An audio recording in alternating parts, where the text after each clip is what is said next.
শুনছেন কহ গল্প। আজ শুনবেন শরদিন্দু বন্দ্যোপাধ্যায়ের লেখা ছোট গল্প বহুরূপী।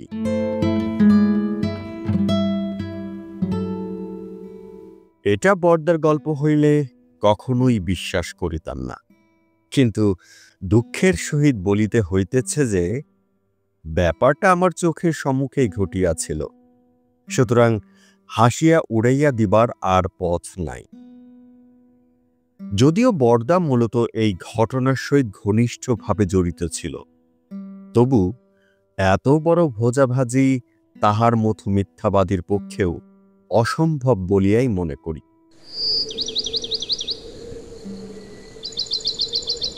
গত শীতকালে বর্দার মস্তকে হঠাৎ বিষয় বুদ্ধি চাগার দিয়া উঠিয়াছিল। শহর হইতে মাইল 15 দূরে বিহারের গ্রাম্য ভাষায় যাহাকে দেহাত বলে, সেই অজ পাড়াগায়ে বর্দার কিছু ধান জমি ও কয়েক ঘর কায়েমি প্রজা ছিল। এতকাল ফৌজদার সিং নামক জনৈক শিশদীয় বংশীয় রাজপুত এই সকল বিষয় সম্পত্তি তত্ত্বাবধানে নিযুক্ত ছিলেন, কিন্তু হঠাৎ বর্দা শিশুদীয় রাজপুতের সততা সম্বন্ধে সন্দিহান হইয়া স্বয়ং দুর্জয় শীতে ধান কাটাইবার জন্য প্রস্থান করিল। 10 দিনের মধ্যে তাহার আর কোনো খবর পাওয়া গেল না। প্রত্যহ সন্ধ্যার পর ক্লাবে বসিয়া অনর্গল মিথ্যা কথা না বলিলে যাহার স্বাস্থ্য খারাপ হইয়া যায়, সঙ্গীহীন পাড়াগায়ে তাহার এই দীর্ঘ প্রবাস কি করিয়া কাটিতেছে, এই প্রশ্ন আমাদের উদ্বিগ্ন করিয়া তুলিল। সেখানে বর্দা কাহাকে আষাঢ়ে গল্প শুনাইতেছে। আমরা ভাবিয়াছিলাম 2 দিন যাইতে না যাইতেই সে পলাইয়া আসিবে, কিন্তু এ কি, 10 দিন কাটিয়া গেল, এখনো তাহার দেখা নাই।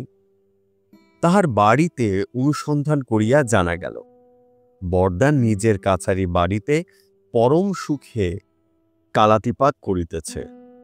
শীঘ্র গৃহে ফিরিবার ইচ্ছা নাই। ধান কাটানো যে কিরূপ আনন্দদায়ক কার্য, তাহাই উচ্ছ্বসিত ভাষায় বর্ণনা করিয়া লম্বা চিঠি লিখিয়াছে। শুনিয়া আমরা স্তম্ভিত হইয়া গেলাম। অমূল্য বলিল, ধান টান সব মিছে কথা, যা হয়েছে আমি বুঝেছি। বর্দার বউ ওকে বাড়ি থেকে তাড়িয়ে দিয়েছে। বঙ্গ মহিলা হলেও ধৈর্যের একটা সীমা আছে তো। তা সে কারণ যাহাই হোক, বর্দার অভাবে ক্লাবের শান্ত অধিবেশনগুলি নিঝুম ও ম্রিয়মান হইয়া পড়িতে লাগিল। বর্দা যতই মিছা কথা বলুক, সে একজন সত্যকার মজলিসী লোক, তাহা ক্রমশ সকলেই হৃদয়ঙ্গম করিতে লাগিলাম। এমনকি অমূল্যকে দেখিয়াও মনে হইতে লাগিল, তর্ক করিবার একজন প্রতিপক্ষের অভাবে সে ভিতরে ভিতরে বিশেষ মুশরিয়া পড়িয়াছে। অবশেষে 14 দিনের দিন বর্দার এক চিঠি আসিল। তাহার বাড়ির চাকর রঘুয়া সন্ধ্যেবেলা চিঠিখানা ক্লাবে দিয়া গেল। ক্লাবের সভ্যগণকে সম্বোধন করিয়া বর্দার চিঠি দিয়াছে। পাঠ করিয়া তাহার দীর্ঘ অজ্ঞাতবাসের যথার্থ কারণ অজ্ঞাত রহিল না। বর্দা লিখিয়াছে,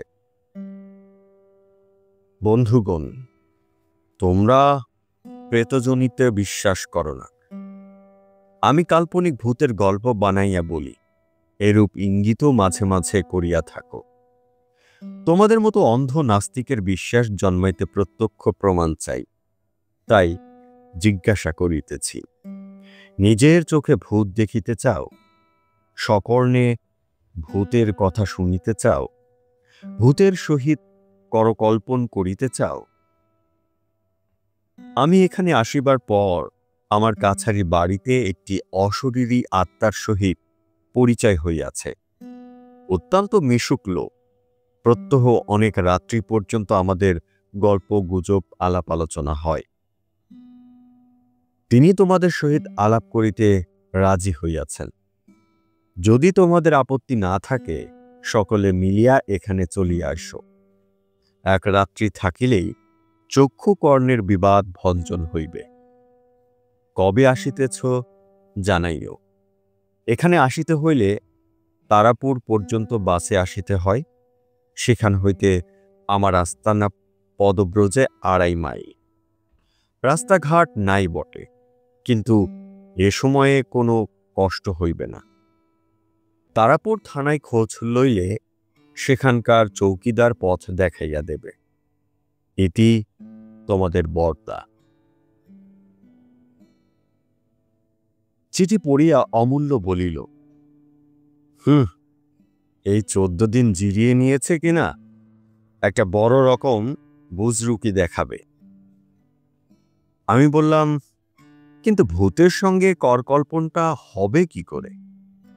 পৃথ্বী বলিল, সেটা যথাস্থানে পৌঁছে পরীক্ষা করে দেখা যাবে। তাহলে কবে যাওয়া স্থির করছো? গবেষণার পর স্থির হইল আগামী মঙ্গলবার আমি, অমূল্য, পৃথ্বী ও চুনি এই 4 জন পূর্বাহ্নে কোনো খবর না দিয়াই বর্দার আড্ডায় গিয়া হানা দিব। বড়দিনে ছুটি আসিয়া পড়িয়াছে। প্রেতাত্মার সহিত করকল্পনের মহা সৌভাগ্য যদি নাও ঘটে, তবু একটা আউটিং তো হবেই।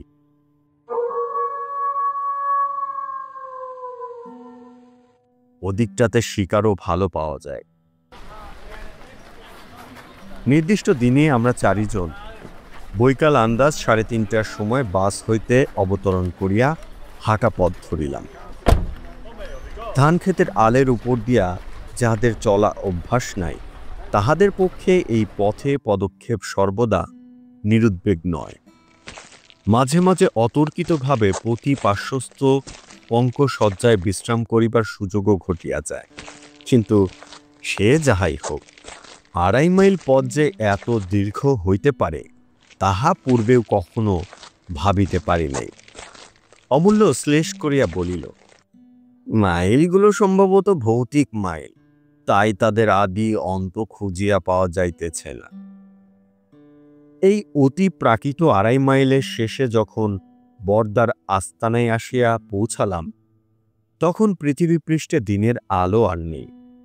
কেবল পশ্চিম আকাশে শীর্ণ সন্ধ্যালোক মূর্ষ প্রাণশক্তির মতো নির্বাণ মুখ হইয়া আসিতেছে। চারিদিকে কোথাও মানুষের বসতি নাই।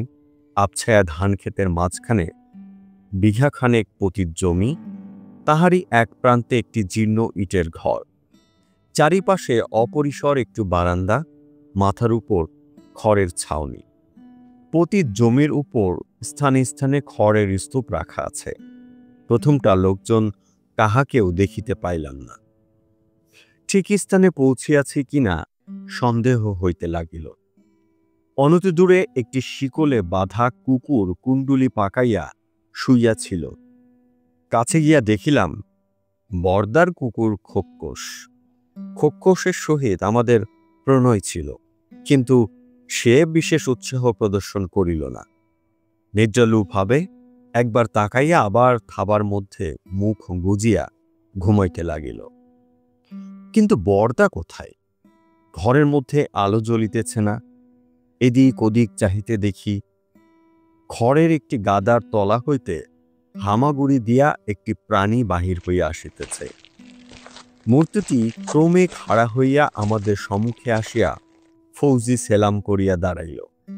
প্রথমটা ভাবিয়াছিলাম বুঝি বর্দার শিশুদীয় বংশীয় রাজপুত, কিন্তু দেখিলাম তাহা নয়। নেপাল হইতে অবতীর্ণ চন্দ্রবংশীয় একজন ক্ষত্রিয়, সম্ভবত বর্দার দেউরি পাহারা দিবার জন্য নিযুক্ত হইয়াছেন। পরিধানে খাকি পোশাক, পায়ে বুট জুতা, কোমরে কুকরি, রীতিমতো যোদ্ধাবেশ। তাহাকে বর্দার কুশল প্রশ্ন জিজ্ঞাসা করায় তিনি চন্দ্রবংশীয় ভাষায় যাহা বলিলেন তাহার বিন্দু বিসর্গও বুঝিতে পারিলাম না। শীতে এতখানি পথ হাঁটিয়া শরীর অবসন্ন হইয়া পড়িয়াছিল। আমরা আর বাক্য ব্যয় না করিয়া ঘরের দিকে অগ্রসর হইলাম। চন্দ্রবংশীয় ক্ষত্রিয় নির্বিকার মুখে আবার খড়ের গাদার মধ্যে প্রবেশ করিলেন।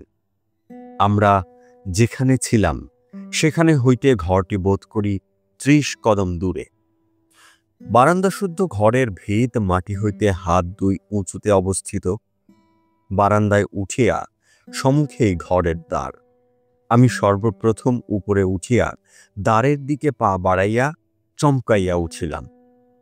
অন্ধকারে দরজার মুখে কে দাঁড়াইয়া রহিয়াছে। পরক্ষণেই বরদা সশব্দে হাসিয়া উঠিল, বলিল, এসো, খবর না দিয়ে এলে যে? আমাকে বিশ্বাস করতে পারলে না। আমরা ঘরে প্রবেশ করিলাম। বরদা একটা তেলের ল্যাম্প জ্বালাইয়া টেবিলের উপর রাখিল। অমূল্য ঈষৎ বিরক্তির স্বরে বলিল, ঘরেই ছিলে তো, সাড়া দিচ্ছিলে না কেন? দেয়ালা হচ্ছিল বুঝি? উত্তরে বরদা কেবল হাসিল, বলিল, বসো সবাই, শীতে নিশ্চয়ই কালিয়ে গিয়েছে। চা তৈরি আছে, দিচ্ছি। বলিয়া প্রকাণ্ড একটা থার্মোফ্লাক্স হইতে ধুমায়িত চা ঢালিয়া সকলকে দিতে লাগিল। চা খাইতে খাইতে বরদার ঘরের চতুর্দিকে চক্ষু ফিরাইয়া দেখিতে লাগিলাম। ঘরের কোথাও এতটুকু প্লাস্টার নাই। নোনা ধরা লাল ইটগুলি সারি সারি দাঁত বাহির করিয়া আছে। মেঝে মাটির, গোময় দিয়া লিপ্ত। এক কোণে একটি ক্ষুদ্র চারপায়ের উপর বরদার লেপ বিছানা স্তূপকৃত রহিয়াছে। আরেক কোণে একটি বড় কাঠের সিন্দুক, তাহার উপর চায়ের সরঞ্জাম, স্টোভ ইত্যাদি রাখা আছে। ঘরের মধ্যস্থলে একটি কেরোসিন কাঠের টেবিল এবং তাহাই ঘিরিয়া কয়েকটি কঞ্চির মোড়ার উপর বসিয়া অনুজ্জ্বল ল্যাম্পের আলোয় আমরা কজন চা পান করিতেছি। খোলা দরজা দিয়া ঠান্ডা বাতাস আসিতেছিল। বরদা সেটা বন্ধ করিয়া দিয়া আমাদের মধ্যে আসিয়া বসিল। তৃপ্তভাবে ২ হাত ঘষিতে ঘষিতে বলিল, আমার ঘরটি কেমন দেখছ? ঘর ছিল না, কেবল ৪টি পুরনো দেয়াল দাঁড়িয়েছিল। আমি এসে খড়ের চাল তুলে বাঁশের উপযোগী করে নিয়েছি। বেশ হয়নি? খাসা হয়েছে। পেয়াদা সেপাই চিরকাল বাইরে খড়ের ছাপার তৈরি করে তার মধ্যে থাকে, এবারও তাই আছে। কিন্তু আমি ভাই পারলুম না। তেরপলের তলায় এক রাত্রি শুয়েছিলাম। বাপ, কি শীত! ঘরের মধ্যে এরকম ভালোই আছে। ঘরটা তোমাদের বেশ বোধ হচ্ছে না?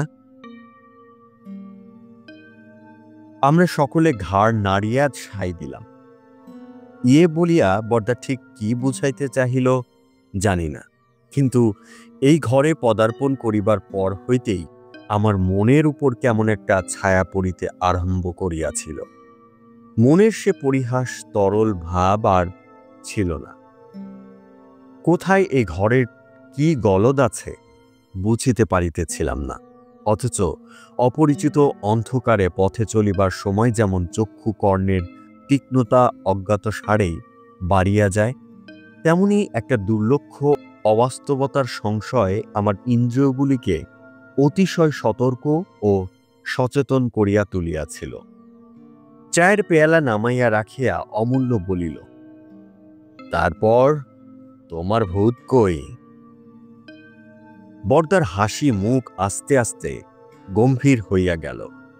সে যেন কয়েক মুহূর্ত উৎকর্ণ হইয়া কি শুনিল, তারপর অমূল্যের দিকে ফিরিয়া ঈষৎ ক্ষুব্ধ স্বরে বলিল, ভয় নেই, তার পরিচয় পাবে।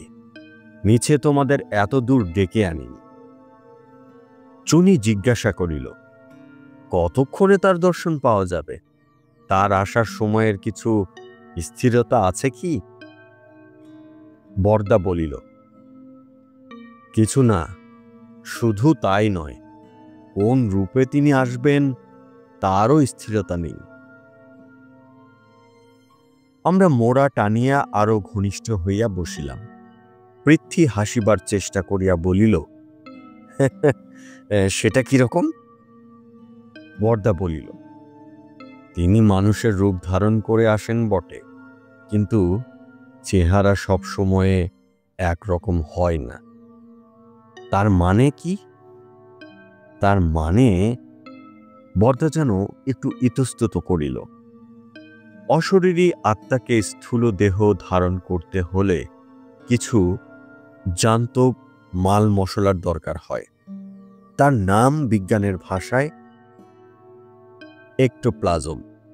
এই একটোপ্লাজম প্রয়োজন মতো না পেলে চেহারা একটু অন্যরকম হয়ে যায়।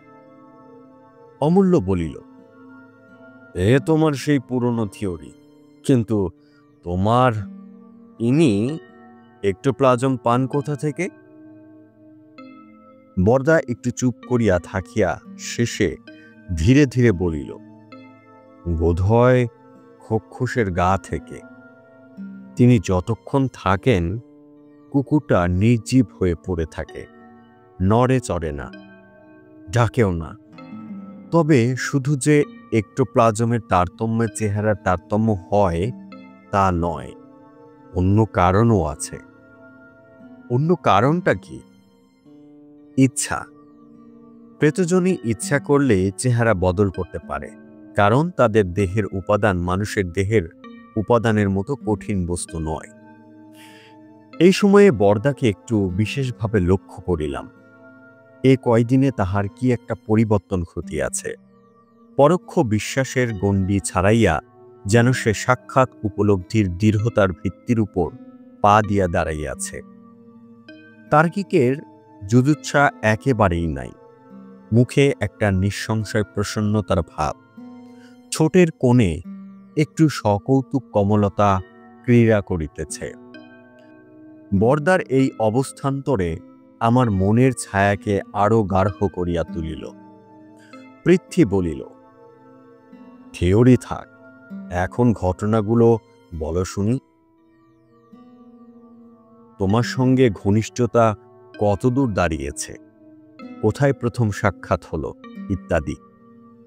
অর্থাৎ তোমাকে আগাগোড়া গল্পটা বলবার সুযোগ দিচ্ছি, আরম্ভ করো। বরদা একটু হাসিয়া বলিল,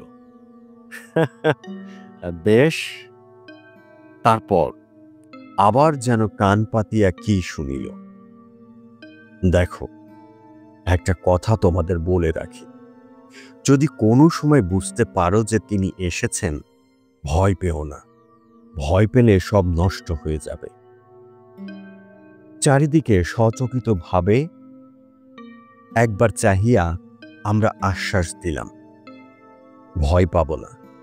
বরদা তখন বলিতে আরম্ভ করিল, প্রথম যে রাত্রে এ ঘরে শুই, সে রাত্রে কিছু বুঝতে পারিনি। দ্বিতীয় রাত্রে হঠাৎ একসময় ঘুম ভেঙে গেল। শুনতে পেলুম ঘরের মধ্যে কে খসখস করে চলে বেড়াচ্ছে। দরজা বন্ধ করে শুয়েছিলুম। ভাবলুম শীত কেটে চোর ঢুকেছে। বালিশের তলায় টর্চ ছিল। হঠাৎ জেলে চারিদিকে ফেললুম, কেউ কোথাও নেই। আবার আলো নিভিয়ে যেই শুয়েছি, অমনি খসখস শব্দ আরম্ভ হলো। আবার আলো জ্বালালো। এরকম ৩-৪ বার হলো। তারপর হঠাৎ বুঝতে পারলুম চিরজীবন এই বিষয় নিয়ে নাড়াচাড়া করেছি। তবু বুকের ভিতরটা ধরফর করে উঠল। আলো নিভিয়ে গলার স্বর যথাসাধ্য সংযত করে বললুম, আপনি কে? আমি জানি না, কিন্তু আপনার যদি কিছু বলবার থাকে আমাকে বলতে পারেন। মনে হলো কে যেন আমার বিছানার পাশে এসে দাঁড়ালো। তারপর ভাঙা ভাঙা অস্পষ্ট আওয়াজ শুনতে পেলুম, আপনি ভয় পাবেন না। লেপের মধ্যে থেকেও হাত পা ঠান্ডা হয়ে গিয়েছিল। বললুম, না। তিনি মৃদু কণ্ঠে একটু হাসলেন, যেন আমার অবস্থা বুঝতে পেরেছেন। হাসি শুনে আমার মনে সাহস হলো। ভারী সহানুভূতিপূর্ণ নরম হাসি। একটু করুন। আমি বললুম, দাঁড়িয়ে রইলেন কেন, বসুন। চোখে কিছুই দেখতে পেলুম না। অনুভবে বুঝলাম তিনি আমার বিছানার পাশে বসলেন। তারপর নিঃশ্বাসের মতো মৃদুস্বরে বললেন, আমি এই ঘরটাতে থাকি। আপনি এসে পর্যন্ত আলাপ করবার জন্য ছটফট করছি, কিন্তু পাছে আপনি ভয় পান তাই সাহস হচ্ছিল না। আমি কি বলবো ভেবে পেলুম না। তিনি বলতে লাগলেন, এইখানে প্রায় 25 বছর। আমি কি বলবো ভেবে পেলুম না। তিনি বলতে লাগলেন, এইখানে প্রায় 25 বছর আছি। ঘরটা আমি তৈরি করেছিলাম। তারপর মৃত্যু হলো এইখানেই। প্লেগ হয়েছিল। সৎকার করবার লোক ছিল না। মৃতদেহটা শেয়ালে কুকুরে ছেঁড়াছেড়ি করল। সেই থেকে এই জায়গায় ছেড়ে যাবার আমার উপায় নেই। একলাই থাকি। আপনি এসেছেন দেখে ভারী আনন্দ হলো। কারোর সঙ্গে তো মিশতে পারি না, দুটো কথা কইবারও সুযোগ হয় না। সবাই ভয় পায়, অথচ আমরা কারো অনিষ্ট করতে চাই না, ক্ষমতাও না। কেন বলুন দেখি সবাই ভয় পায়? এ প্রশ্নের উত্তর জানি না, তাই জবাব দেওয়া হলো না।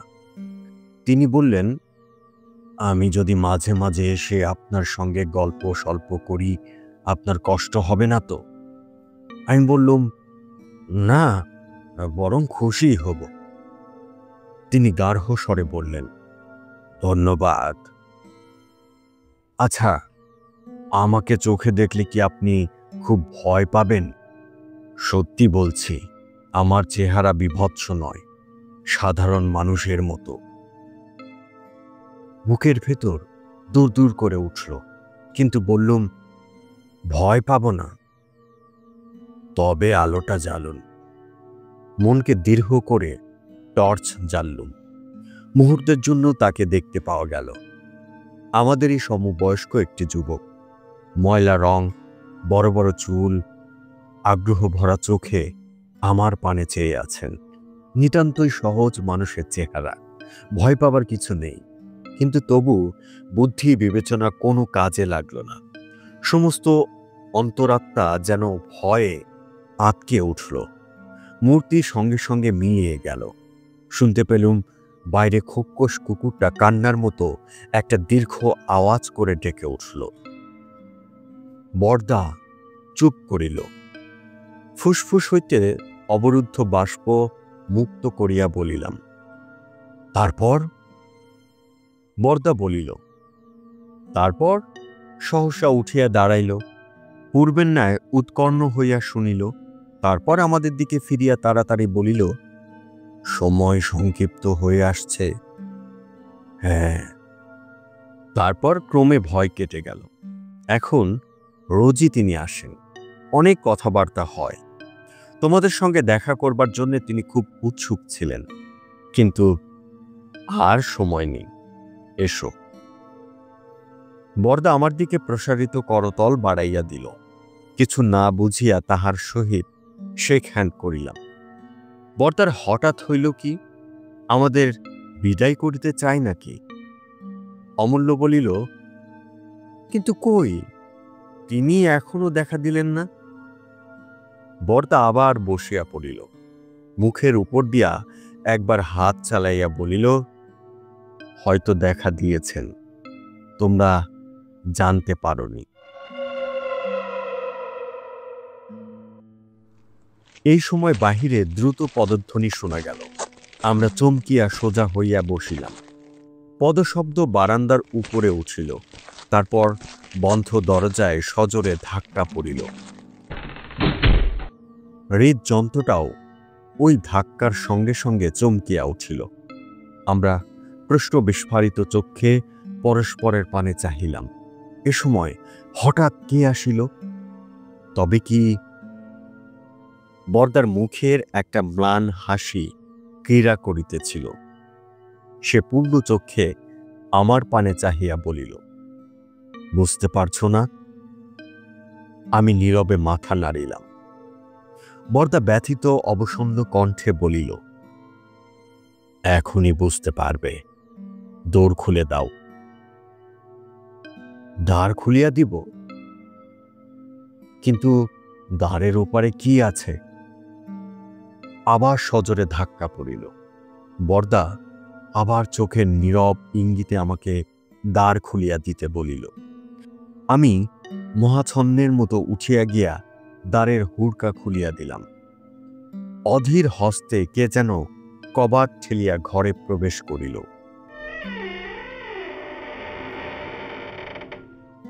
বরদা বরদা বলিয়া উঠিল, আরে তোমরা এসেছ? আমি একটা কাজে বেরিয়েছিলাম।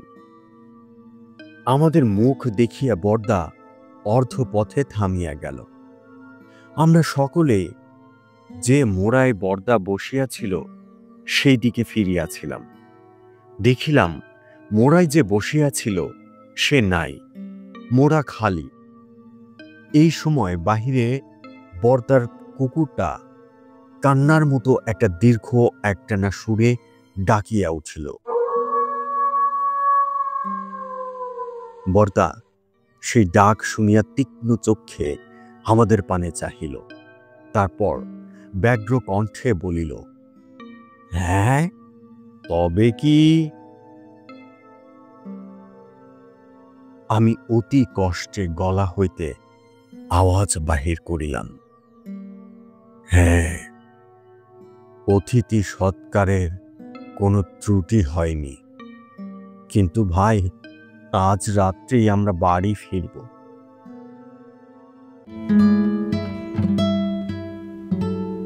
বন্ধুরা, এতক্ষণ শুনছিলেন শরদিন্দু বন্দ্যোপাধ্যায়ের ভৌতিক মজার গল্প বহুরূপী। এরকম আর গল্প কিংবা উপন্যাস শুনতে চ্যানেলটি সাবস্ক্রাইব করে পাশে থাকা বেল আইকনটি অন করে দেবেন।